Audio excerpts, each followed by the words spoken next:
Imagine burning 150,000 Aeroplan points and still ending up in economy. Meanwhile, someone else paid 60,000 points for lie-flat business class on the exact same flight. This happens way more than you think, because if you don't know the right way to use Aeroplan, you can easily waste hundreds of thousands of points. Fortunately, over the past 10 years, I've helped thousands of travelers squeeze some pretty insane value out of their points, and in this video, I'm going to help you do the same.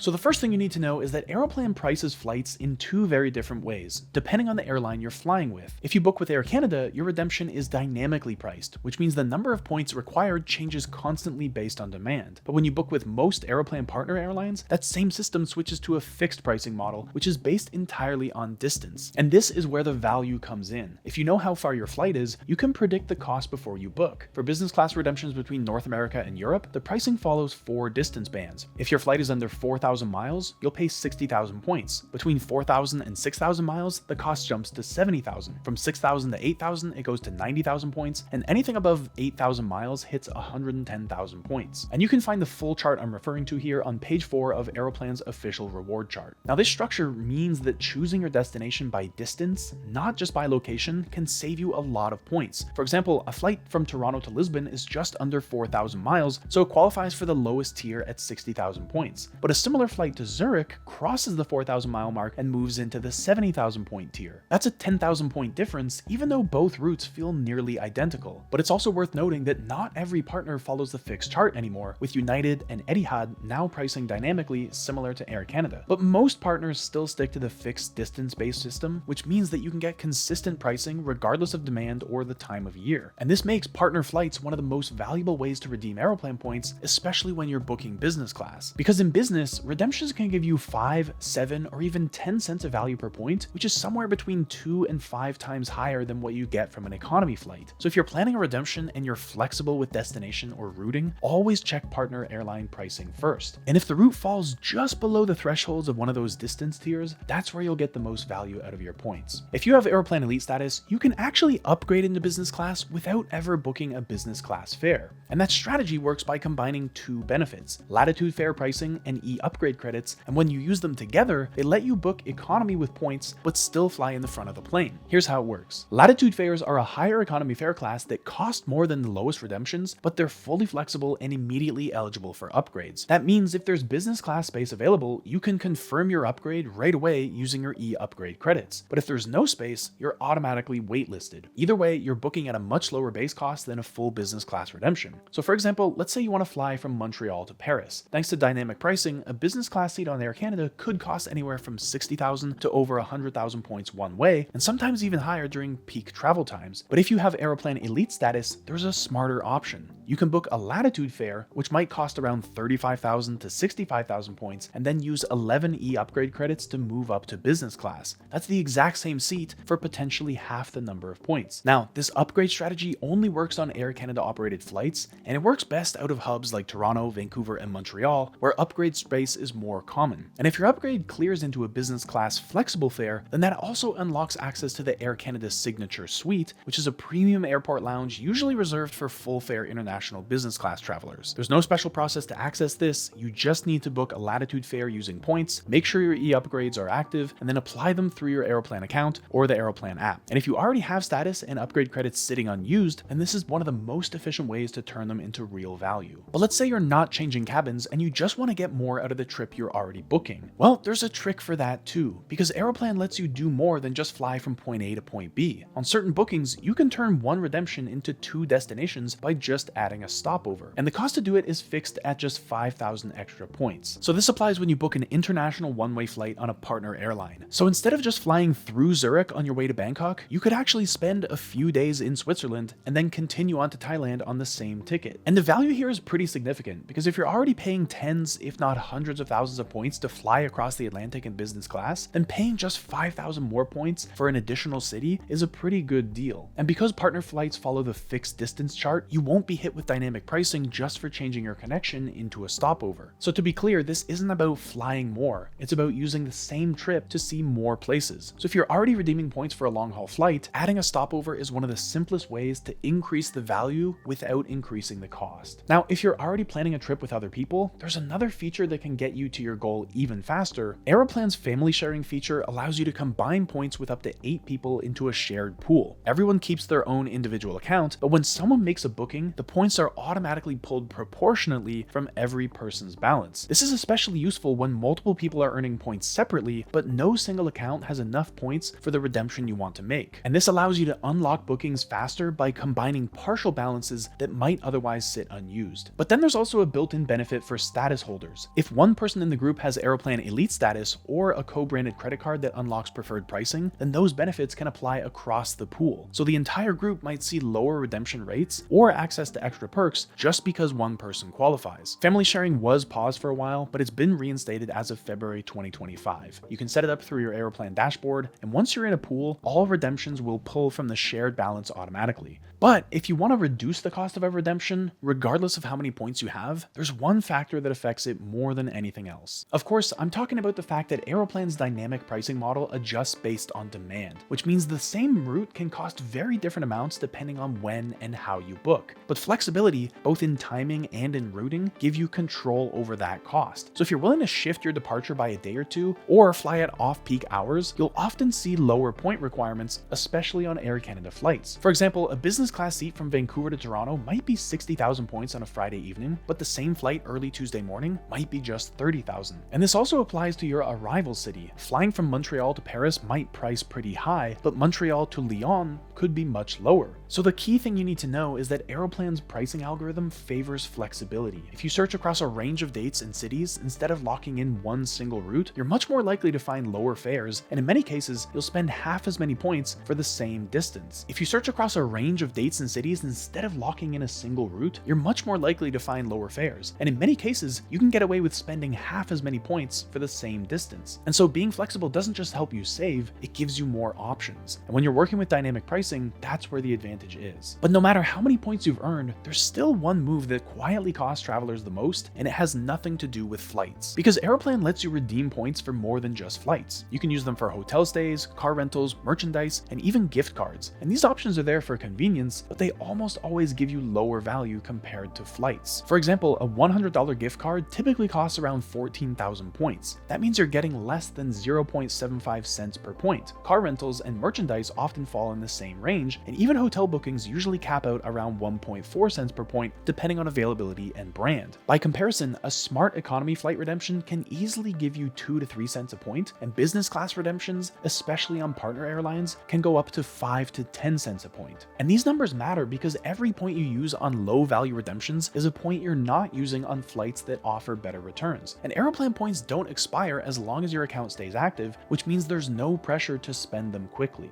If you wait, plan your redemptions carefully, and use the program the way it's designed, you'll almost always come out ahead. There's nothing wrong with using your points for a hotel night if that's what you need, but if your goal is to get the most out of your points, flight rewards are where Aeroplan delivers the highest value. So you just learned how to turn your Aeroplan points into lie flat seats and the sort of vacations most people only dream of. But remember, none of that matters if you don't have enough points to begin with. And that's where most people get things wrong, because they're using a card that makes earning points feel impossible. But then the question becomes, what is the right card? Well, as someone with a 7-figure Aeroplan balance, I've spent a lot of time thinking about this, and I've come to a clear answer. So if you want to learn which credit card will earn you more Aeroplan points than any other, watch this video next.